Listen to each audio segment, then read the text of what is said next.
I've reported on a lot of things, but this is different. It is an urgent message, one fueled by the people I've seen and that I've interviewed. And that urgent message starts with actually how I became a news anchor. That first job in network news at CNN, a screen test, 16 hours after a flight to the headquarters.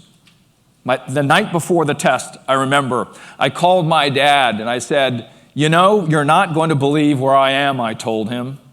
My stomach was uneasy. Just thinking about sitting on CNN's anchor set that was watched by hundreds of millions of people. Well, the next day I walked to that sprawling building and was taken to the makeup room.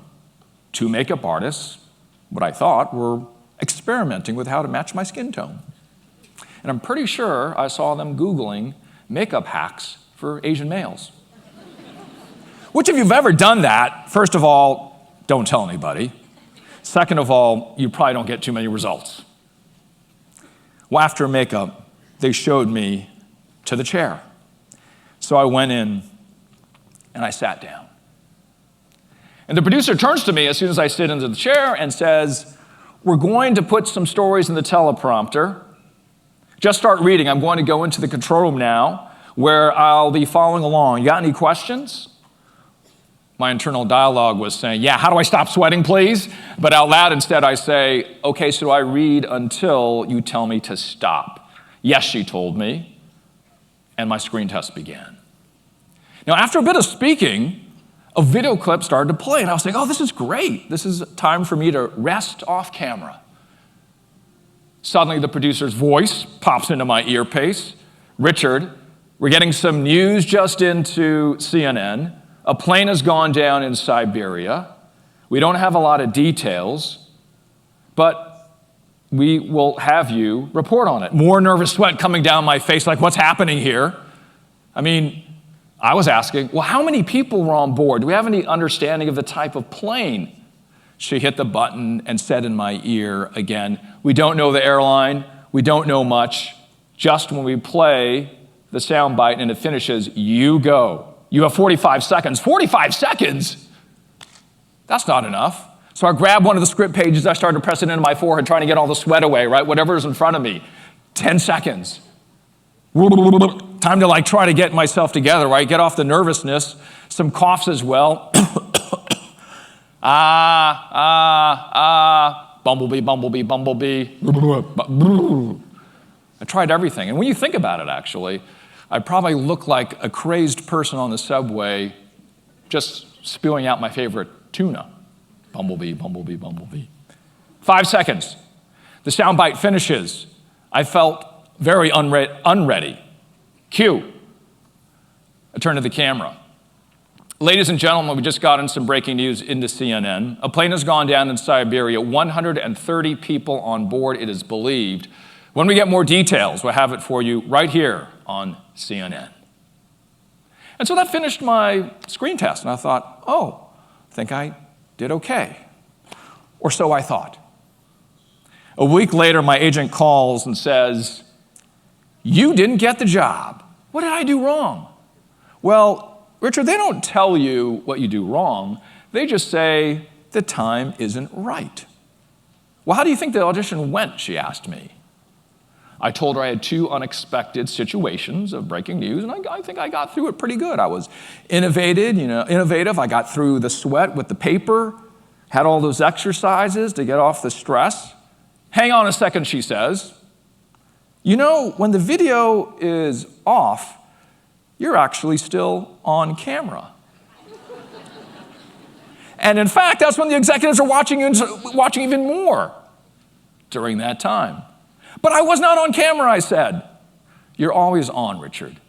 You're always on camera, even when it's off." Well, I took that to heart, and a year later, I got the job. Well, later into that very job, as I was going through it, suddenly, I was not the one making a call. Instead, my dad was calling me. And my dad told me that he was diagnosed with Alzheimer's, an invisible disease that would slowly take his life away.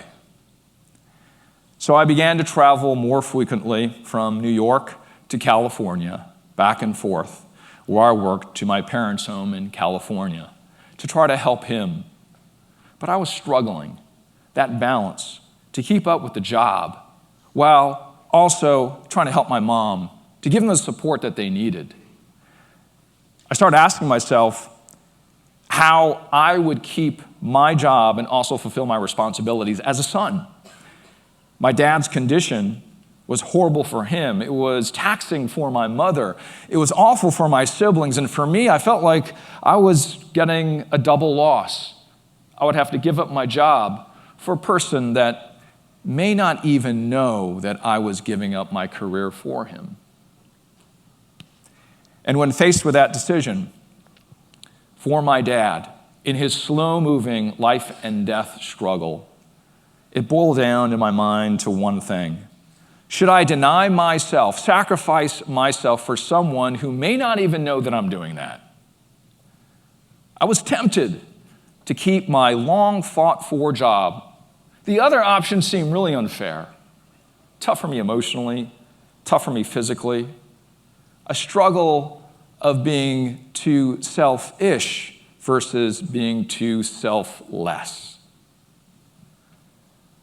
And then 5 years ago, as I continued to mull this question over, I realized something, that I was part of a very unfortunate precedent that we were living through. I'd become one of the most experienced breaking news anchors because of mass killings. Paris, Uvalde, Newtown, you pick it, communities of color, children, siblings, parents, all shot and killed over and over again. The most ultimate deed of selfishness. People were taking other people's lives. It was a hailstorm for all of us stuffed in our face. We were in a selfish pandemic. Then there were the words that we were using along the way, the political ire, the anger, the epithets, the hate speech, insults in the streets with our friends. In the 5 presidential elections that I had covered, we had become mean as a country. It almost even became exalted, for some a badge of honor. What I realized throughout that time is that we had reached the peak of this selfish pandemic. You must think like me, or you're my enemy. Then something happened. The real enemy. One that was ruthless. Your beliefs, your feelings, everything about you, we did not care about. It did not care about. Everything was its target because of a coronavirus. More than half of the world was told, stay home. It was a global cataclysm we had not seen in 100 years. First a selfish pandemic, now a COVID pandemic. So where did that leave us? Are we part of the most doomed generation? Are we stuck in the most dismal age ever? Is that us? This time was so painful, many believe we should try to forget about it, move past it, right? As fast as we can. Let's go back to the office. Let's try to go back to the way things were before the cataclysm. But that's not the answer. Consider this instead, that we are at the beginning of something great. That we, of all the points in our recent times, we are at the start of what no generation has seen in a century or more. Consider that this cataclysm did something bad, but also did something super great, a wake-up call to humanity, all of us. It created an opening in our unique ability, unique to our species even, to care. How is this, you say? Well, remember the nurses and doctors that journalists like myself would interview? Each day, they would show up for work. They showed us something along the way.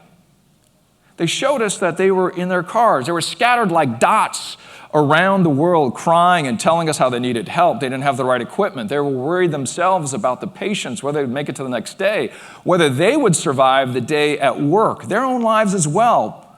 But what can they do after our interviews, what did they do? Well, they wiped off the tears, they put down their phones, and they walked towards the hospital and the sliding doors, and they walked inside, and they tried to help us off camera. People like Paul Cary.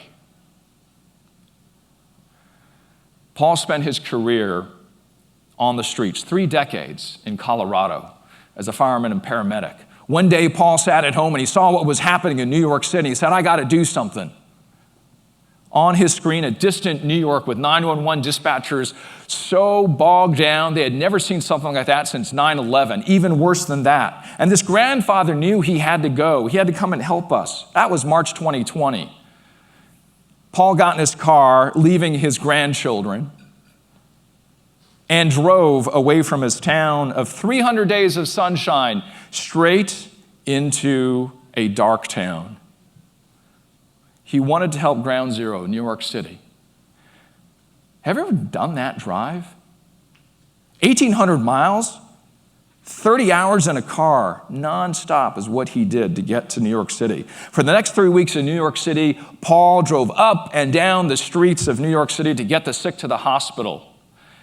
Then, trip after trip, hour after hour, he shuttled people struggling to live, many unconscious and not ever really getting to know this great mercenary of kindness. Paul's about to finish his first 30-day stint. He told friends, I'm going to do another one. They need our help, and I'm doing well. This was not his hometown. That was far away. This is a new town for him, New York City. Well, Paul did not make it to the second stint. He started to feel sick, a fever first. And then 11 days later, after decades of saving lives, Paul lost his own. He left behind 2 sons and 4 grandchildren. He also left behind a message for all of us. He wanted to help strangers, people who knew who he was, did not know he was. Paul Cary was a young 66. On my day out from the anchor desk, I sat with all the other New Yorkers looking at the TV helicopters as they covered Paul's journey, as he was making it back home, as his coffin was going through the streets to the airport. He received a hero's send-off. Cars and citizens standing and facing him by the road. Thank you, Paul. And he answered our need without even knowing us.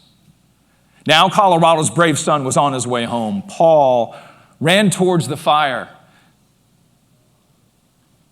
But because of this grand cataclysm, Paul also showed us who we could be.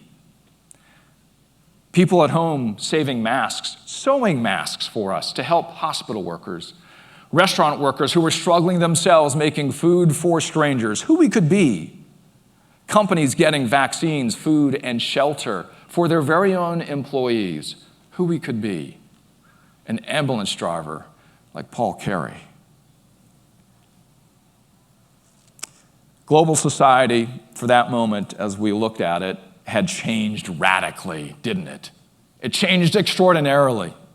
And my friends, all of these people, they did this for us off camera. We did not see them, but they saw us somehow, risking their own help to help people they would never know. And this is not a fairy tale. This is not a dream. This actually happened. We just have to look more deeply into what it says about us. And when we do look at the numbers on how we've been impacted, look at that. They say as many as 95% of adults say our lives had changes for the better during that time. Those numbers, they say that as many as 5.3 billion of us, that COVID made us kinder despite all the challenges. That's a lot of new ways of doing things. And I'd have to say, I've seen the same for me as I was asking that same question about my dad. That big question about how to deal with that temptation to put myself first. Should I risk my career to help my dad? The pandemic meant that I could not care for him. I could not do what he did for me, and that was to protect him when he needed protecting. When I visited him in a senior care facility, all I could do was look through the glass behind him, and there he was. My father passed away during COVID from Alzheimer's. It took over. But I tried. Though he did not know it. I changed my career. I slowed my career. But I learned and did things that no other era could have taught me. It showed me facing a selfish pandemic, this was an opening to do something cataclysmically different. That this is the calling for all of us in this new era. Don't go back to what we did before just because we did it before, right? It's okay to do the things that did work out well, but not just because we did it before, for sure. But be ready to challenge the desperation that we hear to go back to what was. After all, our lives before COVID, what we call normal, was consumed by the selfish pandemic. The good old days, they were not so good. The cult of negativity, the cult of polarization. But that brief pause in the selfish pandemic showed us who we could be. A dotted collection of others giving to each of us along the way. We can operationalize and mobilize to care for even those who don't know us and those that we do not know. It gave us the platform to do caring, kind acts in ways no recent generation has seen, a moment that is truly once in a lifetime of lifetimes. It's in what we do at home. It's why we choose the jobs we do. It is how we treat those who we agree with and who we disagree with. It is how we talk to our friends and how we talk to our enemies. So let's go and find the new ways of doing things using the selfless best practices that we have just learned and lived through together. Write them down, analyze them, draw them on paper, iterate and improve them. Let's not squander the cataclysmic opportunity, especially if it is off camera. This is the blueprint of our new era, an era of cataclysmic kindness.